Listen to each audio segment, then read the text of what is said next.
first trend has been the decentralization of population, and particularly the middle-class population out of the central cities into the suburbs. The second trend is the decentralization or out-movement of manufacturing employment to the suburbs. And a third trend is the substitution of service jobs for manufacturing jobs as our economic base in the central cities. So I will go through each of these points in turn. Although the middle-class population began to decentralize out of the central cities before World War II, the flood of movement didn't occur until after the war ended. The reasons were both due to market forces and government policy. First, an important reason for the decentralization of population was the deteriorating living conditions in our central cities. Traffic congestion, crowded living conditions, and pollution made many city neighborhoods unattractive and unhealthy living environments. Moreover, our environmental laws were lax, and factories were often located next to residential neighborhoods. This further contributed to the push of middle-class families out of the city. In contrast, the suburbs promised cleaner, cooler air and open spaces. While families may have wanted to move out of the city for decades, it was the rising incomes that occurred during and after World War II that made such a move possible. During the war, the economy reached full employment. Men and women alike went to work to support the war effort. Due to wartime rationing, there were few consumer goods and few things for families to spend money on, so their savings accumulated. By the time the war ended, families had savings to spend on housing as well as other consumer goods. From 1940 to 1960, disposable family income increased by more than 50%. Disposable income is the money a household has to spend after they pay their taxes. Families not only had money to spend on housing, but they had income to buy automobiles. Automobile ownership expanded the distance that individuals could live from their place of work, so that automobile ownership meant that a family could live in the suburbs and commute downtown to their place of work. With rising incomes, families also spent money on automobiles. During the war, men and women had delayed marriage and child rearing due to the war. And so after the war, a rising marriage and birth rate also contributed to the demand for new housing. Aside from rising incomes, rising automobile ownership, and the increase in marriages and birth rates, there were also several federal initiatives that encouraged the middle class to leave the central cities. A first program was the Federal Highway Act.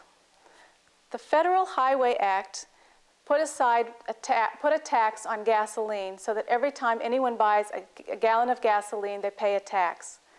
That tax was allocated to new road building, so that there was a huge pool of money to build new roads.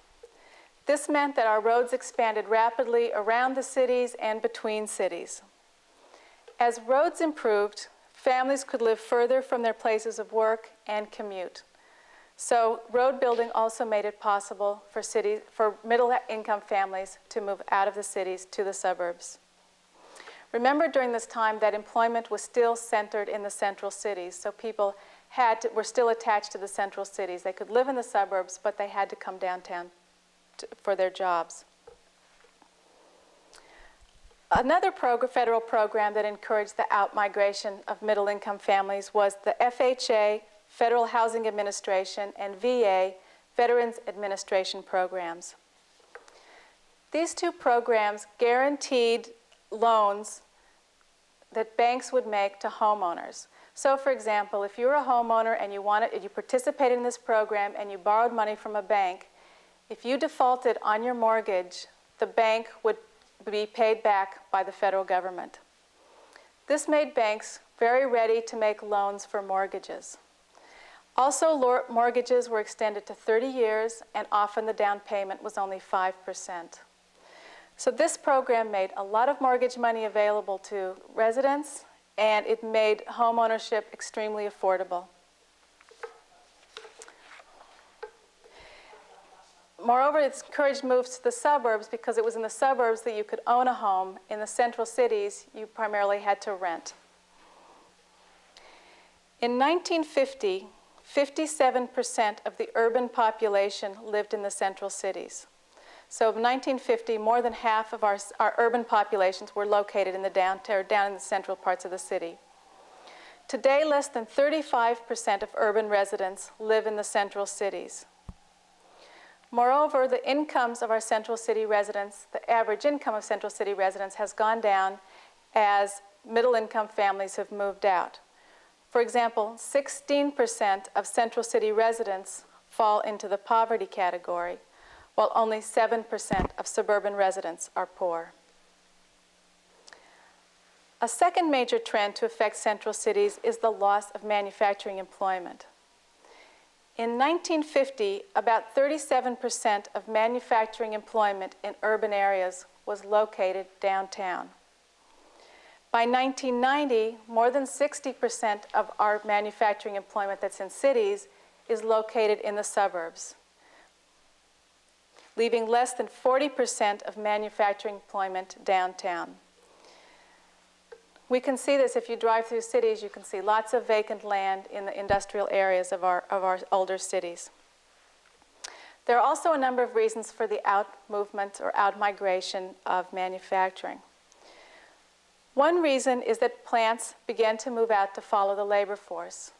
As the labor force moved out to the suburbs, manufacturing plants often began to find shortages of labor, and so they moved out to follow the labor force. A second major factor was that trucking began to replace rail as the major mode of moving products around the country. Rail stations are located in the downtown, so when manufacturing shipped by rail, they needed to be downtown near the rail station. But as the highway system expanded and the internal combustion engine improved, more and more goods are now shipped by truck. The highway system expanded for the same reason I mentioned before in terms of households is due to the Federal Highway Act. Trucking is cheaper and far more flexible than rail routes. As a consequence, the new optimal location for manufacturing is on the beltways and on the highways on the fringe of the city. Trucks that have to get from downtown to out to the highway find there's a lot of congestion, and particularly during rush hour, and they don't like to be downtown anymore. A third reason for the movement of manufacturing to the suburbs is the shift of production processes from more small-scale manufacturing to large assembly line production. When you have an assembly line, production is done on large conveyor belts, and you need large amounts of land and space for that kind of production. So if you think about an automobile plant, they need a lot of land and a lot of space to move cars through conveyor belts. Land is cheaper on the fringe of the city, so that was another attraction for the suburbs. And moreover, as manufacturing shifted to assembly line, they often couldn't even find the land available in the downtowns. So that was a third factor for encouraging manufacturing to move out. And a final reason for a loss of manufacturing employment in the central cities is that manufacturing is declining overall, nationally. Manufacturing employment is declining. Our manufacturing production processes are now more efficient, so we use fewer workers per unit of output, and so manufacturing employment is down overall. And that's particularly hit the central cities hard, as they both have the out-migration of employment and then also experience these national losses on top of it. These two trends are of concern because there is a steady loss of business and middle-income residents in our cities to pay taxes.